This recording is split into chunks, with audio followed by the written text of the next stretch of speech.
Bind? Mother pats you on the head. We're finally here. Have you chosen your dedication, son? You give your head a scratch. You aren't entirely sure which path is best for you. Mama, what did you pick again? She laughs. I chose to dedicate myself to you, dearest. My family is my dedication, but you don't have to pick what I did. You can choose anything you want. You think about this while your mother takes you in front of the statue of the sage. He stands taller than all else, but he looks down at you with his kindly stone eyes. In his hands, he holds a scepter and a book. All right, dearest, make your pledge. Your mother gives you a little push, and now you are kneeling before the statue. You look up at the sage once more. Bind? What did you choose? Her voice fades away. You wake up from your fever dream to your grandfather putting his cold hand on your forehead. Sorry for waking you. I was just taking your temperature. Seems better than yesterday. I'm surprised how well you're doing, even without the medicine. I'm feeling better. Where's Aster? That boy. I swear he's gotten caught up in one of his antics again. He hasn't been home for 2 days. Where'd he go? Don't you know? He went to get you medicine. You've been really out cold since you came down with that fever. I reckon you should lay down and rest. You still haven't recovered, and we shouldn't get you all rattled right now. But what about Aster? I told you, he went to get medicine, way out there in the jungle's edge. Don't worry about him, though. Your brother will be home soon, or your dear old Grampy will have a few words and a switch for him. He might get the switch anyway at this point. Author's note. A switch is a small whip used to punish. There. Now, none of that. Lay back down and sleep. I don't want to hear another peep out of you, or you'll be getting the switch as well. You lay back down and close your eyes, if only to humor Grandpa. However, you can't help but worry about your brother, who you know is likely to get himself into trouble. The jungle was a pretty dangerous place. Aster would not be able to resist exploring there, and he has a talent for putting his foot in his mouth. I better go save him or he'll come back in pieces. You wait until it would be realistic for you to be asleep. Then you crawl out of your bed and fetch your things.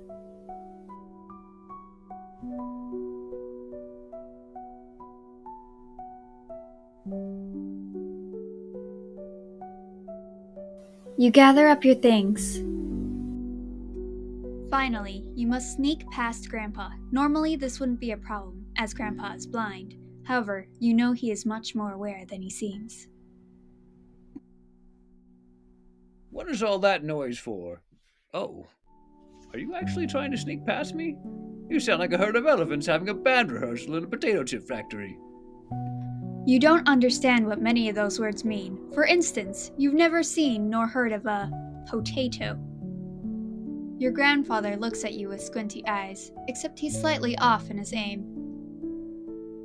I suppose I won't be able to stop you. Ah, the young. Best learn from your own mistakes. Go ahead then, but if you aren't back in a day, I'll be assuming both of you have fallen into a pit, probably consumed by some horrific monster spawned by the Dark Sun. I'll be right back. Don't worry about me, Grandpa. He sniffs and then rests on his couch. I just don't want to lose 2 of my grandchildren. It was hard enough when your mother... Well, get going before I regain my sanity and forbid you. With Grandpa's blessing, for now, you take your things and shut the door behind you before he changes his mind. At last, your adventure has begun. The cold air winds past you, sending waves through your fur jacket. It seems a bit colder than usual, but your furs will keep you plenty warm. You trudge through the sand to the skiff and pack your things in the cargo area. With a little muscle, you push the vessel down a small sand slope and then jump in and deploy the sail. Now with the wind at your command, you glide through the silver dunes, the stars in the sky reflecting like a mirror across the dry ocean. You You set your heading towards the cataclysmic light about the jungles of the west. The two suns in the sky fight in a spectacular show of sparkle and deep shadow. At one time, the sight was mystifying, but now it is a comfort that makes navigation easy. Beneath the suns lies the Desert Mahogany Bazaar, where Aster has most likely punched a tavern keeper who was only asking him to stop kissing the barmaid, who was probably said tavern keeper's daughter. While you sail across the sands, you take your bow in hand and play your erhu. The soft sounds comfort you on your way. Within a few hours, you arrive at your destination. As its name would suggest, the Desert Mahogany Bazaar is set on the edge of the dunes of the Dark Sea in the jungle. The place is bustling with all kinds of folk from lands of light and darkness. You glide your skiff past a group of merchants wearing scarves over their faces and retract the sail as you land on the docks. From there, you tether the skiff and secure the walking wires before jogging past more people bustling about. Knowing Aster, you'll need to find whatever the most recent trouble has been. He's very likely to have caused it. You glance around the bazaar looking for trouble. Most of the bazaar is tents, shacks, and other impermanent structures made for quick sales. However, there are a few structures built to last. The bank and inn are both made from intricately carved mahogany. Let's see. There's a tavern. That's a pretty likely spot. You also observe a few burly tall men in black robes looking rather concerned. Probably some kind of cultists. Then, near the entrance, some merchants in a fancy-looking tent look like they are bickering over something.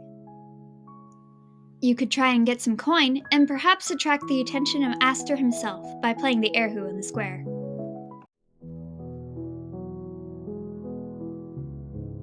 The most notorious of the taverns in the area must be the Slaughtered Eye. Though the name sounds repellent, their pot pies are really delicious. You make your way there to find Aster. The building is next to one of the stone formations that are sprinkled throughout the area. It gives the tavern exceptional shade through most of the day, and perhaps is how it came to be well loved by the visitors of the bazaar. You push the mahogany door open and hear the sound of chimes as you walk in. This be the Slaughtered Eye. Can I make ye a pie? The barmaid gives you a short curtsy and awaits your response. Yes, please. And I've also come looking for someone. Yes, sir. I'll be right back. You sit at a table and wait. Somewhere behind you, someone with a mop is muttering loudly. It looks like he's mopping up a small pond of milk with broken pieces of wood and other debris strewn about it. A minute later, the barmaid returns. Here you are. A new pie for ya. Then she starts, and you think that maybe there's a bug on your face. You feel for it, but nothing is there.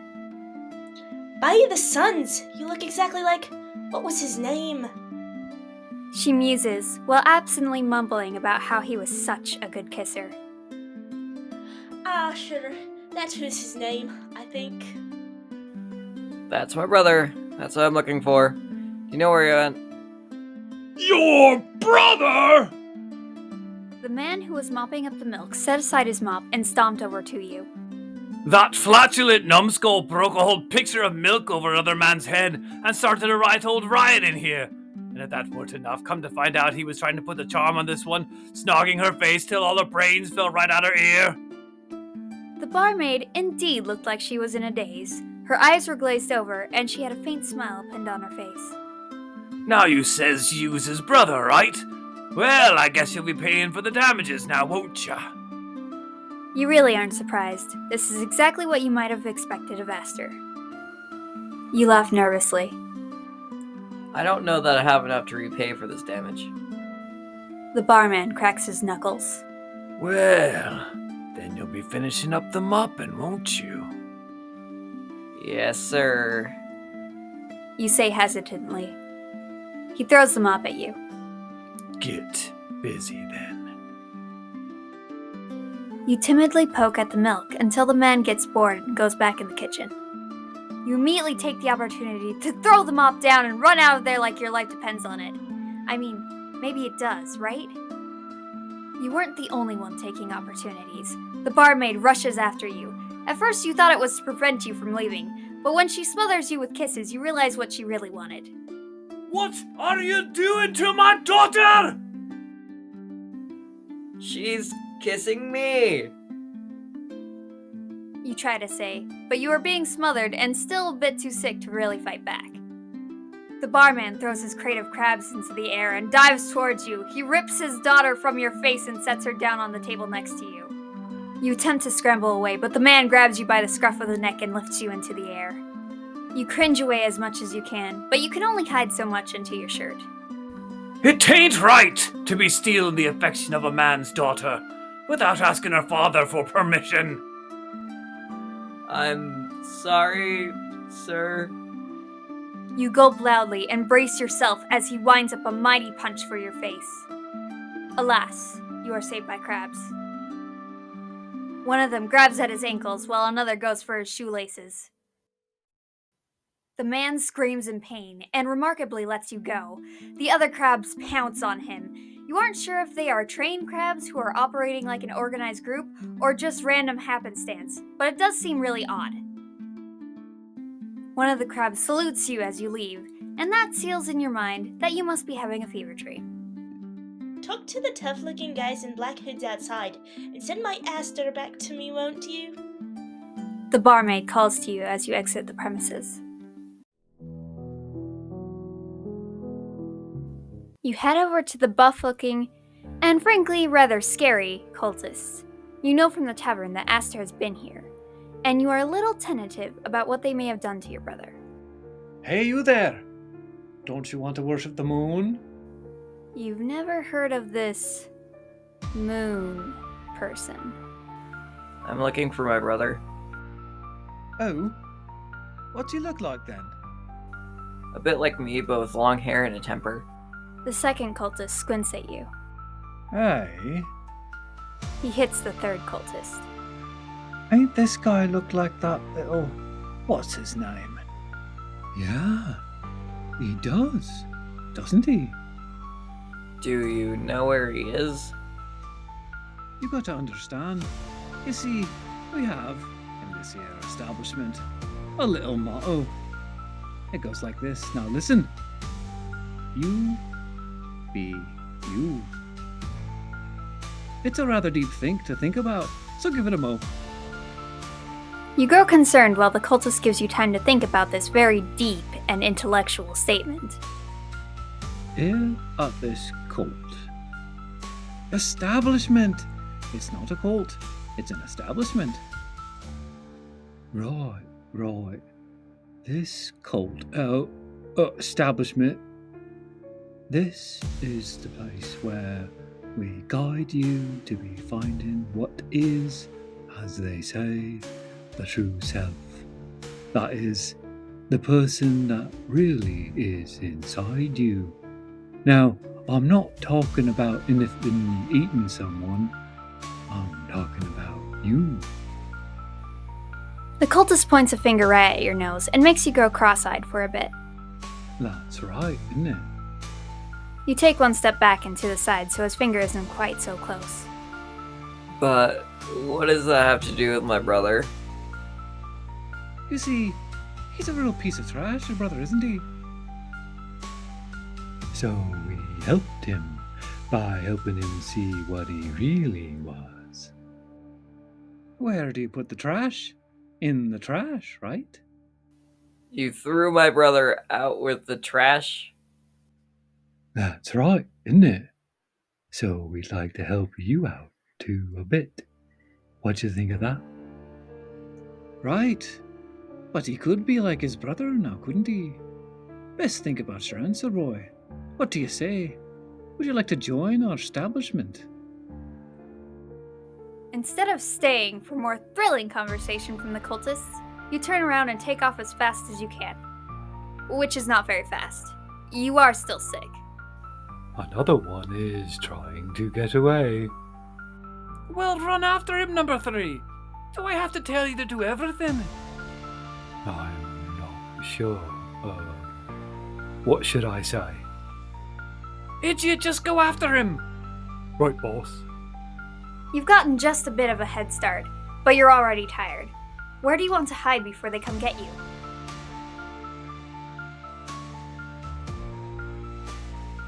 You figure it worked for Aster, so you circle to the back of the bazaar where the market throws their trash. Hey, don't jump in the trash. That's gross. You jump in the trash. Rude. I'm not gonna come down there to help you. Which is really good, since you didn't want his help. I'm going to count to 3, and you better come out of there before I get to 3. You might have gotten a scrape or two in the landing. You stumble off of a pile of junk. 1. You look back up to him, wondering if he's really that dumb. 5. Wow. It didn't occur to you that he wouldn't even reach the minimum threshold for how dumb you thought he was. Look, I'm not very good with grammatics. Which number comes after 5? 6. He scratches his head. I feel like you is tricking me. 1, 5, 6? Oh, I can't remember how to get to 3. I'm gonna tell them that you died. Yeah.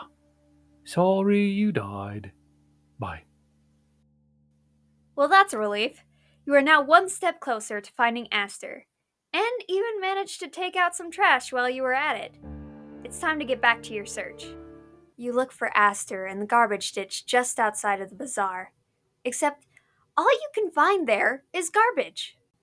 As you are standing there, an old woman throws a basket of scrap food down on you. You pull a yellow peel off the top of your head so you can properly glare at her, but she smirks and walks away without anything so much as remorse. Knowing that the heartless people of the bazaar will throw their trash down upon you without any care encourages you to leave as soon as can be. However, you now realize just how steep the walls of the ditch actually are. The walls are crumbly and soft too, so this may be a difficult ascent. A friendly appearing man looks down from the top of the chasm towards you and asks if you need some help. If you don't mind, I could use a rope. I do have some rope up here for you. Let me throw it down, and I'll pull you up. He throws down the rope and helps pull you up to his booth. Ah, there we go. The merchant pulls you up into his booth, and then immediately uses the rest of the rope to wrap loops around you. Excuse me? Don't mind me. I'm just making sure these ropes are secure. I think yourself are just as much as your brother. I assume he was your brother. You are quite similar in some ways. He was much more feisty. Thank you for that. For standing still while I secure these knots. He leans you against the back wall of his place and finishes tying one of the knots behind your neck. You can't really move anymore, and you are much too sick to try to fight against him. You've been holding it back anyway.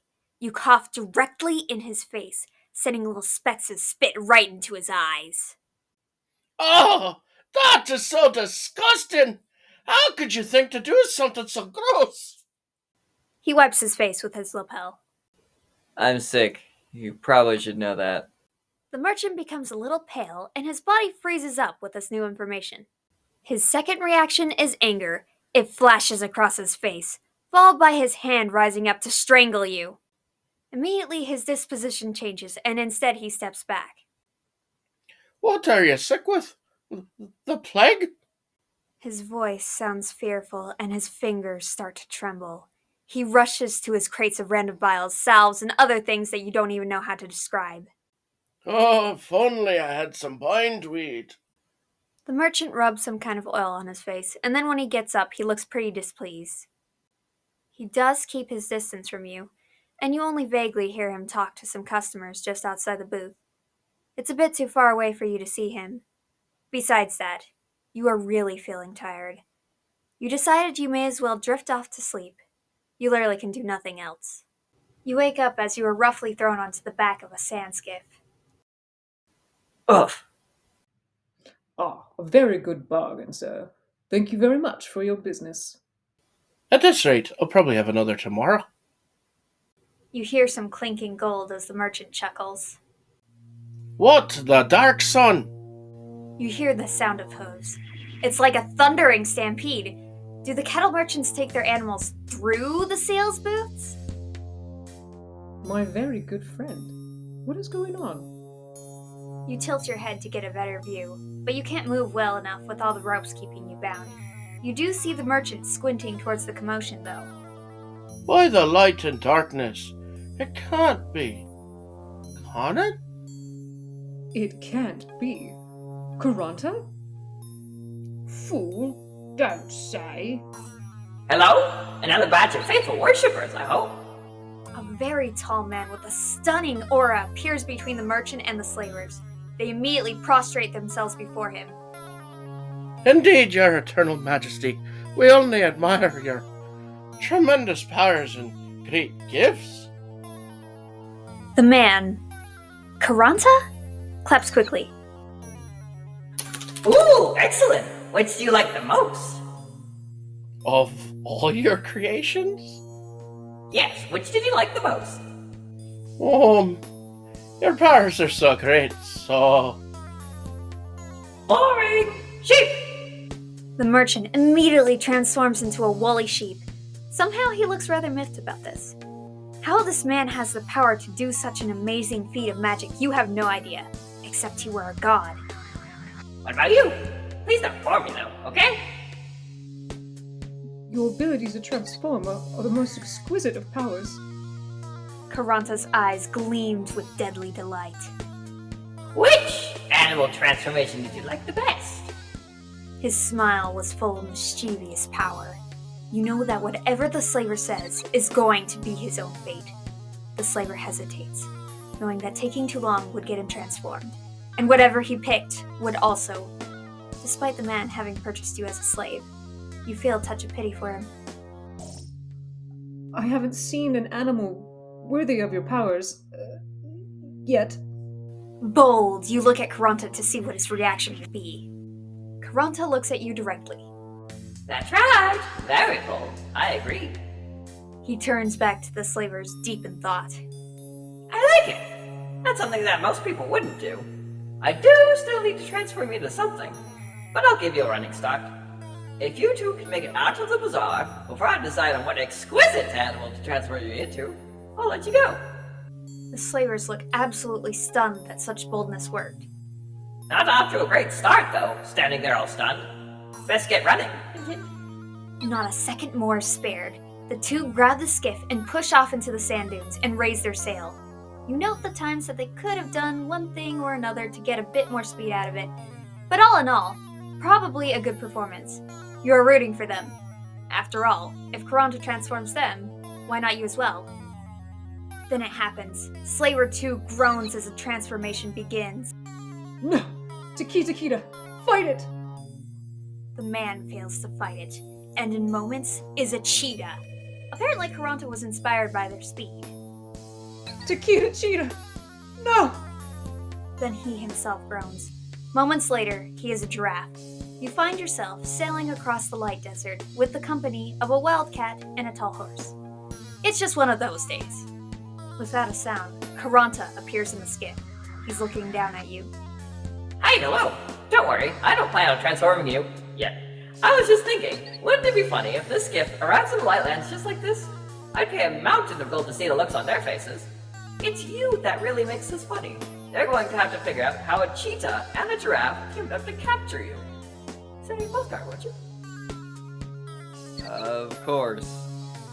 Karanta disappears and you continue sailing into the sunlight.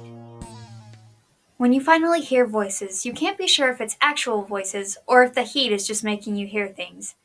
It is so hot.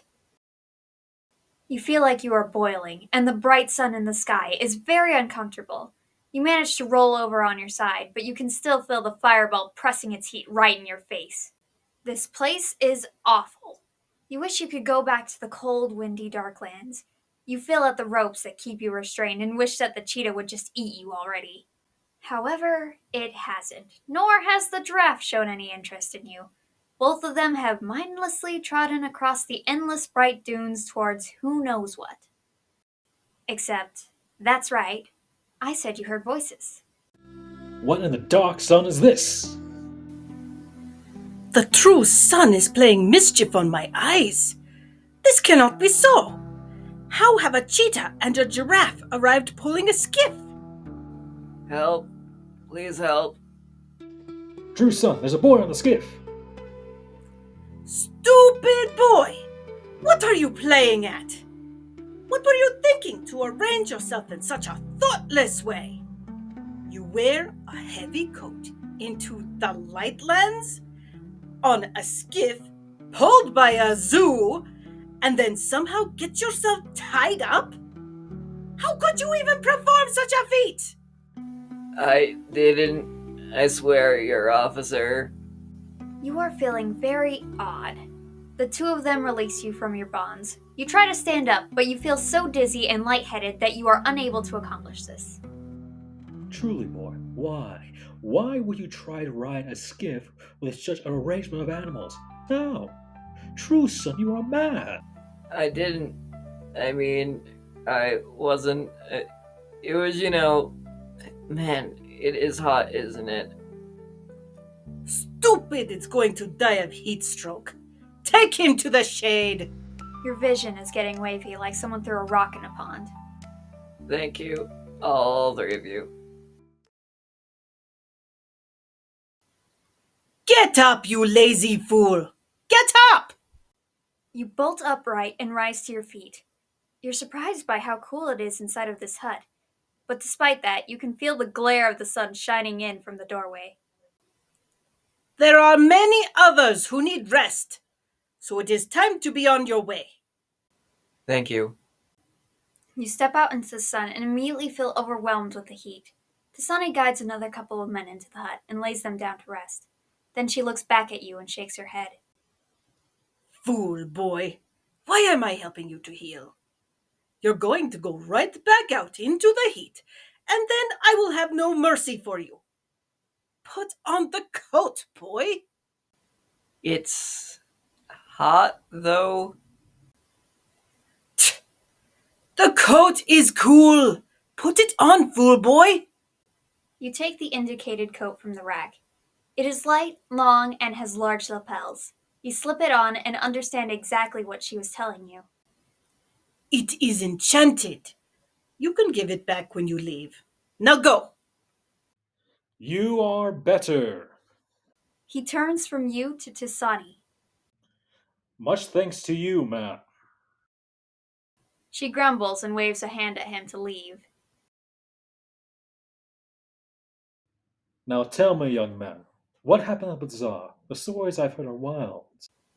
Kranta appeared and started making chaos. Magnavi shakes his head. This story is surely foolishness. The dark sun gods have faded into myth. Surely it could have been only a powerful sorcerer. Can your sorcerers transform people into animals? For a time, yes, but they will return to their old selves within a short span of time.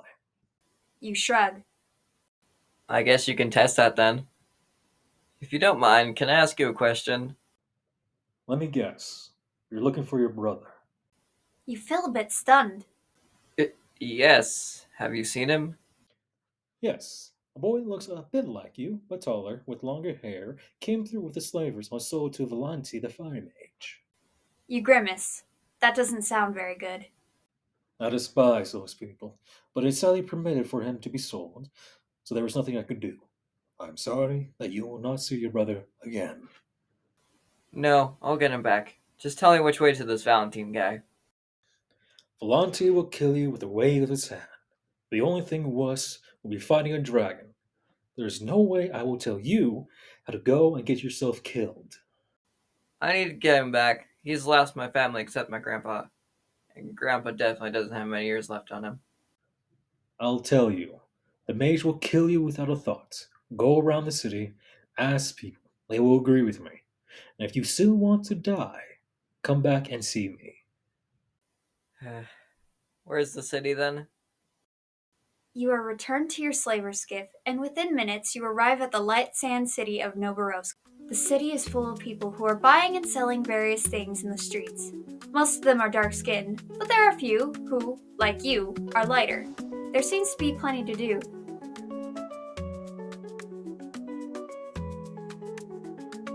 You return to Magnavi. It's only been a minute at most. You literally walked over to the gates, looked in, and then walked back. Are you some kind of introvert? It doesn't matter, I suppose, as long as you're giving up this pointless goal of finding a deadly wizard. I would like to find the deadly wizard. By the dark sun and all that is unholy, you are a stupid person. Fine. I will give you a dagger and offer my condolence. May your work as a wizard slays be light, and your punishments be easy. He gives you a dagger. You see those mountains over there? He points to a blackened crag far away in the distance. Yeah. He is most likely there collecting the magic that gathers in the furnace of the gods. That is where your fate is. Thank you. Don't thank me. This is certainly a death sentence. Just go and promise me if you can't find the wizard that you at least stay away from the dragons. They'll eat you whole and you wouldn't even be considered a snack. He walks away, shaking his head. The youth today have gone mad. You hop into your stolen sand skiff. Now, with the cooling magic of your Noborosian coat, the drive through the sand seas is light and refreshing. That is, until you approach the furnace. As the dark and light suns battle in the center of the sky, the power of their energy blasts down upon the land. The spot directly under their battle is charred and dense with magic. It is much too dangerous to live there, and expeditions into it are ill-advised. As you approach the furnace, notwithstanding the advice of my narrations, you begin to feel the heat. The surface of the sand starts to fume, and the jacket becomes insufficient to keep you cool. The very sand beneath you becomes blackened stone and glass as you grow nearer to the two suns. It was inevitable. The skiff scratches against the stone and is no longer able to move with the power of the wind. It's time to set off on foot, which is a dread, truly. How long will you be able to last in this heat? Where in all this madness will you find your brother? The entire surface is now just a blackened crater. How will you find the skiff to be able to leave this place? You set out on faith alone that you will be able to survive this unholy, or perhaps too holy, place. Before you actually do anything, you hear a shout. Ah! You need to make this at least a little hard for me. I just want some nibble. I am just a nibble to you! Put me down! As you might have guessed, the voice sounds familiar. You move towards the screaming. Soon you arrive at a crater. The walls are high obsidian rock, and inside a stream of lava flows into some underground cavern. And there he is. Aster is being held, upside down, by an enormous red dragon. You grimace. He does get himself into the most peculiar trouble, but this tops the cake. Surely not just a little. You're at least a good-sized bite, and you'll be so tasty. Can't I just have a little taste first? You put me down right now! I swear, if you eat me, I will give you the worst indigestion you've ever had! You brandish your knife and run down there, yelling for it to stop. Just as a side note, you aren't completely nuts. You know that your pitiful knife won't actually do anything to a dragon. But this is your brother, and he's about a second from dying. Without any other option left, you try the stupid one. And what have we here? Another mortal to eat? Very tasty. But first, I would like to eat this one. It's quite the tastiest. Maybe dragons are like bears, right? Maybe the best way to fight them off is to just look as mean and tough as you can? Right? That'd work. Probably. Maybe. Hopefully. You put him down right now, or I'll... What? Stab me through with that tiny rock? Your threats are charming, but honestly, pathetic. Bind! You idiot! Go away! I challenge you to a duel. Me? Or him? Who are you challenging? The dragon holds Aster down a little lower and points to him with free. Obviously he's challenging you. Maybe you're the idiot. Oh, what a delight! What kind of duel will it be? Thumb wrestling, knitting, or perhaps we can see what an impediment should be going down my throat. The dragon sets down Aster next to the river of lava, then crouches down low to meet you at your level. Well, what will it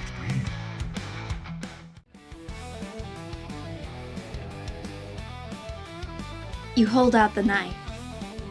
I challenge you to a duel to the death. The dragon levels its eyes with yours. It is large enough that if it were to open its mouth, you could walk in and have a fine living space. Well, perhaps living isn't the right word. It has an excited expression on its face. So, you want to duel me? To the death? It raises a huge claw, easily as long as your forearm, and points to your knife. With this as your weapon? The dragon grins with elation. This is the most exciting battle I'll ever have fought. Go ahead. I'll just close my eyes and you can hack me up then. The dragon lays down on the rock next to you with a bit of a thud. Then it closes its eyes and waits. You look at the knife. It might be able to scratch a scale, but as thick as they are, it isn't likely to do anything. You hold out the dagger like you are going to attack the dragon, but instead, you move your head to indicate to Aster that it's time to run. Aster looks back at you with a face that says, "You idiot, the dragon would catch up to us in seconds." He has a very expressive face. Have you killed me yet? I can't tell, because my scales are so hard. You really need to thrust through that stone to do any damage.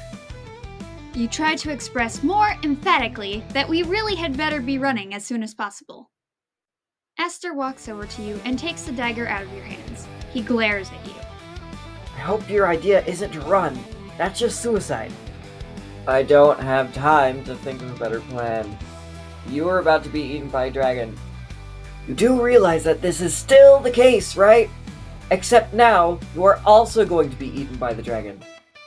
I'm sorry, I just wanted to save my brother, who I shouldn't need to remind is terribly unthankful. I'm still sick too. The dragon had opened its eyes.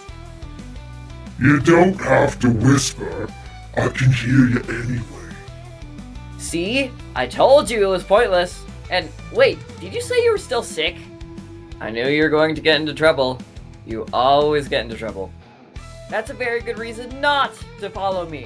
What did you think you were going to do? Save me? When have I ever needed help getting out of my troubles? Let me list them off for you. Aster raises a hand to cut you off. Never mind. The point is that you didn't need to come. Listen, I trudged through the dark sands, was nearly killed by a merchant, cultist, and an angry tavern keep. Not to mention that crazy god that appeared in the market and started turning people into animals. Then I had to cross the light sands. Karanta? Then the dragon raised up and covered its mouth with both hands. I shouldn't have said his name. And everyone in Noborosco is crazy. These are all good reasons for you not to have come. Wait, did you say a guy was turning people into animals? Aster tries to feel your forehead to see if you are sick. It's no good. It's too hot. I have no idea how feverish you are. Listen, boys, no hard feelings. Since you're chosen of the Chaos God, I'll just be on my way. Please, don't mention me to him. The dragon backs away slowly, but Aster is so ungrateful that you have a hard time not telling him off. I'm barely sick. And why can't you just say thank you, Bind, after all I've gone through? I'm even risking getting eaten by a dragon just to save your life. You wouldn't need to be eaten if you had just stayed home. Besides that, you've clearly gone insane. If half the things happened to you that you said happened to you, then the world has lost its nuts. It doesn't make any sense. Tell that to the crabs. It's about 10 minutes later that you finally realize that the dragon is gone. You're still pretty mad that Aster wasn't grateful though. Jeez, I mean, what do you need to do to get respect from him? Replace one of the suns in the sky? Sheesh. Having saved your brother, you leave back to your skiff. Now you can sail away from the furnace and back to cooler sand. For the most part, the ride back to the bazaar is silent.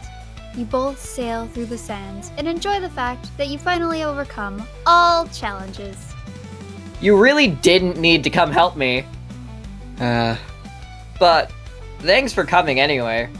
It's at least a little nice that you care enough to worry. This is about the highest praise you've ever gotten from Aster, so you didn't say anything in response. It's a sweet savor to get praise for once. A while later, you arrive at the bazaar. Let's leave the skiff here and we'll take mine the rest of the way home. It's just through those. Leave this? Why in the world would we do that? This thing is nice. Well, technically I did. Actually, it doesn't matter. You go find your skiff and take it home. I'll ride this magnificent boat home. Besides, you are still a little sick, aren't you? I don't want to catch it. Well, I guess. Excellent. See you at dinner. Aster drops the windsails and glides off immediately. Geez. Bye then. Whatever. I do want to get to my skiff. The bazaar is very quiet. It makes you feel a bit nervous. You think that as long as Karanta isn't there, it should be safe. That is, if anyone is there at all. When you arrive, the markets look empty. All commerce seems to have stopped, at least for now. But when you get closer, you see that not everything is shut down. See? I told you! You just wait a day and people will start coming back. I still think we should have started a farm with all the animals. The first random old person bops the other on the head. That chicken is my daughter! We can't eat her eggs! You carefully walk through the bazaar, looking back to the other side, where, hopefully, your skiff wasn't stolen. There you is. I've been worried sick about you. Oh, hello. You say as the third cultist wraps his arms around you. Number 3! You actually found him! What are you doing? I gotta give him a hug, so he knows that I loves him, don't I? Get off of him! We got to take him back to number 1. Number 3 snuggles uncomfortably against your face for a moment longer before jerking to the side and dragging you along with him by one arm. His strength is much more than you can withstand, so you begrudgingly allow yourself to be dragged. It's a bit ironic that just hours before, you were fighting a dragon. You should feel lucky, shouldn't you? Number 1 has something really big planned for you, and I don't mean the stretcher. Though, we will need to get back to that after all this other stuff is done. I think he might be making you number 4. Wouldn't that be great? Finally, you are dragged into a clearing where some tents have been terribly spliced together. It looks like it was directed by a 2-year-old. Or, more likely, number 3. Number 3 throws you to the center of the room. Before you is a little pillow, and on the pillow is a mouse with a block of cheese. You quickly surmise that number 1 was too boring for Karanta. Squeak! What's that, number 1? You want more cheese? But you're sitting on a block right now, aren't you? Squeak! I think he wants us to offer up this one as a sacrifice to the moon goddess. Number 3. Why don't you let me do the talking to the rat, won't you? You don't have the brains for it. Sorry. Right? Okay, yeah, I think he does want us to sacrifice the boy to the moon goddess, though. You really are smart, aren't you? Yeah, shut up. I'll get the knife. You put him on the altar. But I thought he said he wanted to make me the new number 1. That's what I heard. You sure? Number 1, can you say that again? Reet! Sounded like Reet to me. That Reet being that it is Reet that we should sacrifice you. No, he's saying I'm the rightful heir to rule the cultists. That can't be. You are too short. I guess maybe we can stretch you out, though. And then you can rule over us. Actually, when I'm the ruler, I'll just grow. So, no need. He puts you down on a block of metal, which you assume is the altar, so he can think about it. It looks like his head might explode. Look, I already have this knife, and you are already on the altar. So let's give my plan a try, and if it doesn't work, we'll try your way. Okay. I think the moon goddess might be upset. She wants me alive, probably. Number 3 pins you down on the altar despite your protesting. Squee, reek, keet. Yeah, I think he said, sacrifice him, Keat. My name isn't Keat, but that's pretty close to number 2, isn't it? He raises the knife up in the air. Actually, I think what he said was... You don't get another chance to express yourself, though. In a second, the knife plunges down into your chest and cuts into your heart. You struggle for a second, and then, with your body failing, you perish. The end.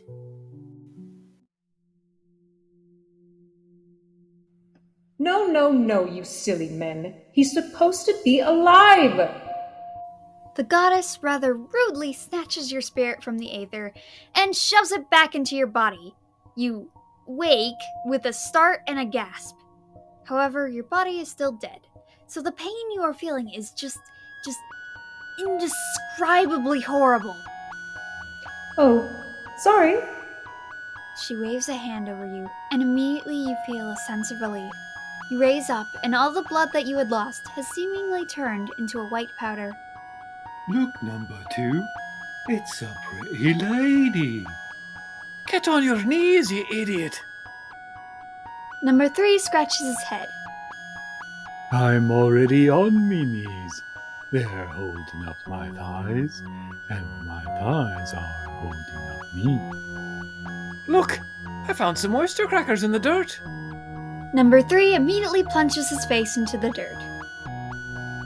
Oh dear. Hold on a second. She waves her hands, and the ramshackle tent becomes a silver palace. The 2 buffoons are now dressed in white tuxedos, and the mouse is on a silver plate with a cute little lacy bow around his neck. I do say that this is the most peculiar event that has ever occurred in my life. Quite. Though our most graceful lady would most likely prefer us not to converse at this time. Perfectly understood. Number 3 zips his mouth shut, figuratively. The moon goddess regains a bit of her composure and resumes speaking to you with an ethereal tone of voice. Fine.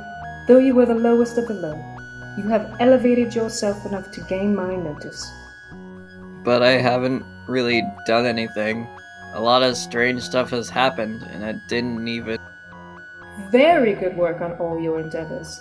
You have defeated all foes before you. But the dragon... All of your foes. So, anyway, now I've come to issue you a challenge beyond all previous. It will test you to the very core, and if you succeed, you will be renowned as the hero who saved all people in the lands, both dark and light. You gulp, unable to give any protest. She'll probably just cut you off anyway. For time longer than even I can remember, the brothers of light and dark have battled in the sky. It's time for you to stop the darkness and let the light shine upon all the land. You can't open your eyes any wider. Your mouth is open, but you can't give any utterance. How in the world are you supposed to stop 2 gods, and likely the most powerful of all, from fighting? Even with the moon to assist you, this task is impossible. I know you might still feel unworthy, but you have been chosen for this, and you have all that you need to accomplish your task. Plus, if you refuse, I'm going to turn you into a rabbit. Isn't animal transformation Karanta's thing? The goddess waves her arms angrily. No, that's my thing. I turn people into rabbits. You know, Rabbit in the Moon. Oh, that's right, you don't know about that. There is no moon, just the sun god and that other twerp. You see my problem? I guess, but maybe I'm still not a good choice for this. Maybe you could do it. You are a... Listen, are you gonna do this, or are you gonna be a rabbit? In a flash of light, your body disintegrates, and a moment later, you feel alive again. You are surrounded by stars. You look down to see that you are standing on a glass platform, which makes you feel sick as you see the land below you. The land below you is so tiny you can see the dark sands and the light sands. They roll into each other like a pair of droplets that are spinning together. Not sure what you are walking on, or how it stays floating in space. You look around the horizon for something. There, the two sun gods. You shield your eyes from them instinctively, but the moon goddess must have done something to you. Despite the shine being, well, really bright would be an understatement. You don't feel any pain when you see it. The two of them are locked together in a fierce contest of strength, pushing and pulling at one another, trying to gain dominance. Their power radiates off them like a torrential storm.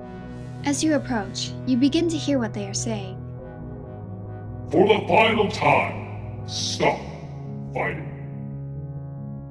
You've said that 1,000 times, and every time I only want to fight more. It's stupid, as though I would stop, merely because you asked. At this rate, it feels like a yearly celebration. Oh look! Rhoda is begging me to stop fighting him again! What a treat! I don't appreciate your sarcasm. Don't you feel the energy of the people below you? They are rotting away. I wish they'd rot even faster! Then perhaps I could kill you! You don't mean that. You have a heart in there somewhere. I believe in you. I'm honestly gonna throw up if you don't stop with that gibberish. These people don't care about you.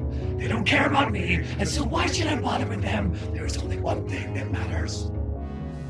The bright one notices you. You there, small boy child. I don't know how you got here, but you are carrying a sizable key aura.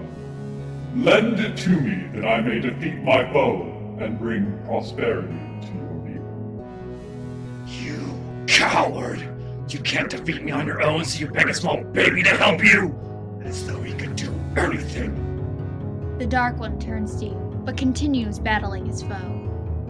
Give me your power, and I will destroy your people, and give all a swift end. You will no longer suffer in poverty, hunger, and despair. He doesn't want to be destroyed? Why would you offer something so insane? You don't know that. Maybe he wants to be annihilated. I mean, look at him. That face alone is enough to want to destroy something. All of you are disgustingly ugly. Quickly, give me the power, and I shall end this, and take you back safely to your home. As though he'd want anything of the sort. Have you seen his home? It is a small little shack in the middle of an endless desert. This baby would much rather fill the warm arms of death. Choose me quickly, before he decides to end you now. Obviously, I'm going to give my power to the Dark Sun then. What? Huh? We spend all our lives working for pitiful gains. I just spent the last couple days trying to rescue my brother, and every possible awful thing happened. To top it off, I don't think he even cares. Well, add me to that list. I don't care about your stupid story at all. Just give me your power and die already! You'll doom everyone to death and everlasting darkness. You look darkly back at Rona. So let it be then. You send your power to Vusna.